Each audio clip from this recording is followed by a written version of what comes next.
Разрешите выразить благодарность от имени нашего съезда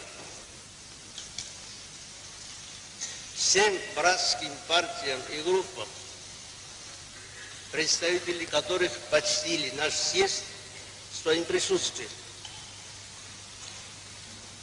и которые прислали съезду приветственное обращение, выразить благодарность за братские приветствия, за пожелания успеха, за доверие.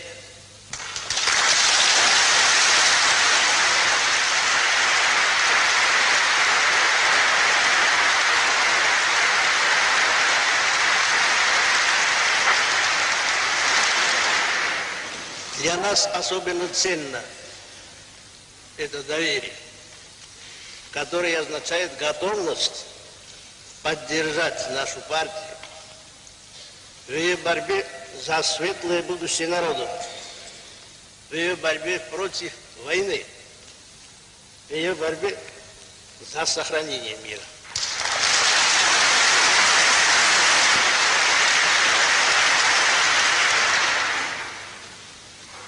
Было бы ошибочно думать, что наша партия, ставшая могущественной силой, не нуждается больше в поддержке.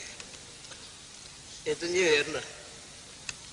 Наша партия и наша страна всегда нуждались и будут нуждаться в доверии, в сочувствии и поддержке братских народов за рубежом. Особенность этой поддержки состоит в том, что всякая поддержка миролюбивых стремлений нашей партии со стороны любой братской партии означает вместе с тем поддержку своего собственного народа в его борьбе за сохранение мира. Когда английские рабочие в 1918-1919 году во время вооруженного нападения английской буржуазии на Советский Союз организовали борьбу против войны под лозунгом «Руки прочь от России», то это была поддержка. Поддержка, прежде всего, в борьбе своего народа за мир, а потом и поддержка Советского Союза. Когда товарищ Торрес или товарищ Тольятти заявляют, что их народы не будут воевать против советских народов,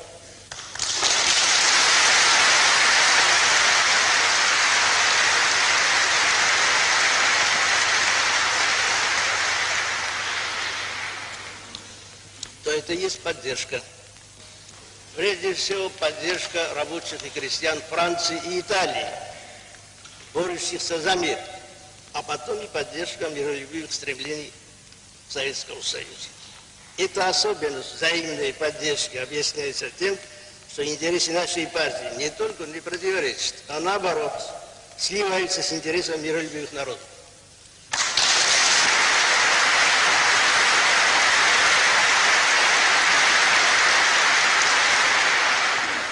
Что же касается Советского Союза, то его интересы вообще неотделимы от дела мира во всем мире. Понятно, что наша партия не может оставаться в долгу у братских партий, и она сама должна, в свою очередь, оказывать им поддержку, а также их народам в их борьбе за освобождение, в их борьбе за сохранение мира. Как известно, наша партия, именно так и поступает.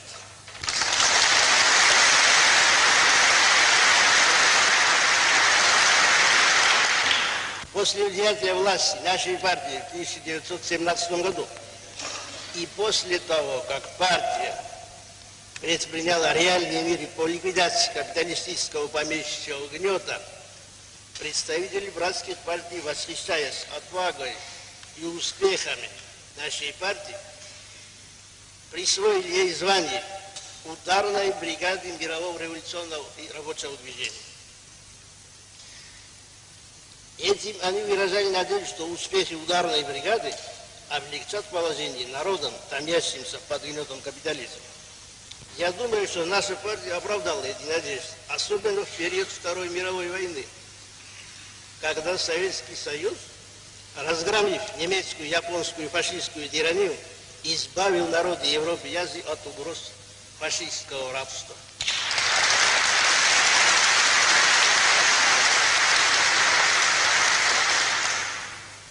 Конечно, очень трудно было выполнять эту почетную роль, пока ударная бригада была одна единственная. И пока приходилось ей выполнять эту передовую роль, почти в одиночестве. Но это было. Теперь совсем другое дело. Теперь, когда от Китая и Кореи до Чехословакии и Венгрии появились новые ударные бригады в лице народно-демократических стран, теперь нашей партии легче стало бороться. Да, и работа пошла веселее.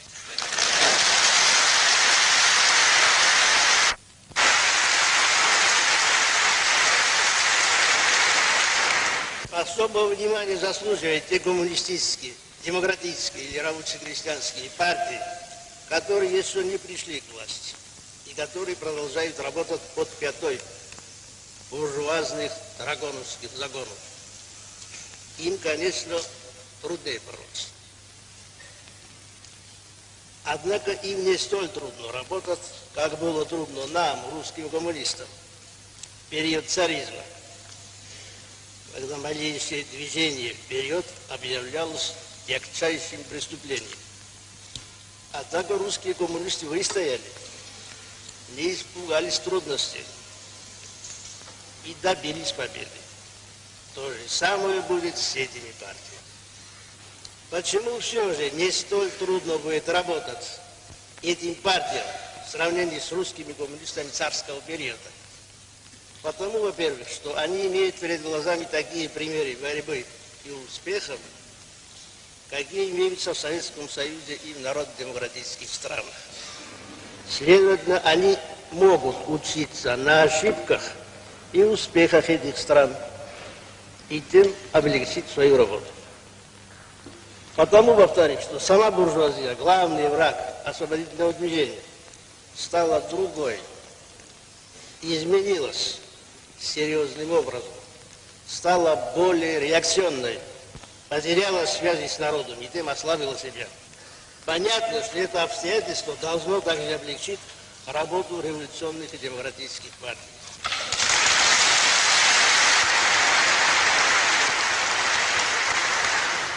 Раньше буржуазия позволяла себе либеральничать, отстаивала буржуазно-демократические свободы и тем создавала себе популярность в народе. Теперь от либерализма не осталось и следа. Нет больше так называемой свободы личности. Права личности признаются теперь только за теми, у которых есть капитал. А все прочие граждане считаются сырым человеческим материалом,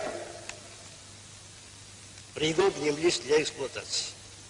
Растоптан принцип равенства людей и наций. Он заменен принципом полноправия эксплуататорского меньшинства и бесправием эксплуатируемого большинства граждан. Знамя буржуазно-демократических свобод выброшено за борт. Я думаю, что это знамя придется поднять вам, представителям коммунистических демократических партий, и понести его вперед, если хотите собрать вокруг себя большинство народа. Больше некому его поднять.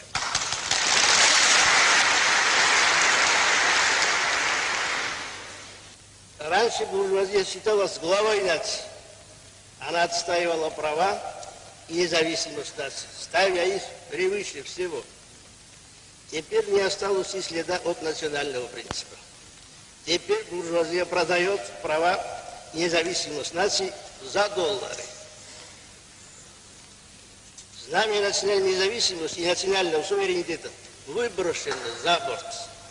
Нет сомнения, что это знамя придется поднять вам, представителей коммунистических и демократических партий, и понести его вперед, если хотите быть патриотами своей страны, если хотите стать руководящей силой нации.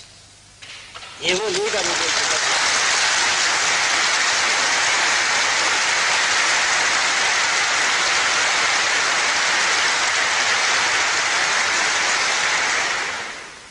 Так обстоит дело в настоящее время. Понятно, что все эти обстоятельства должны облегчить работу коммунистических и демократических партий, не пришедших еще к власти. Следовательно, есть все основания рассчитывать на успехи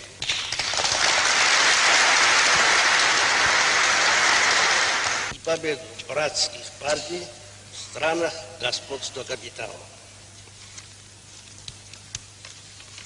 Да здравствуют наши братские партии.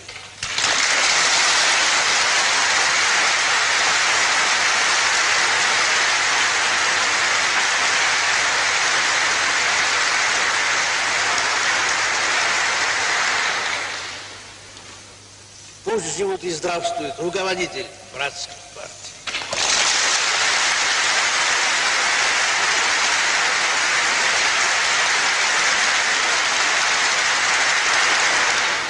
Да здравствует мир между народами.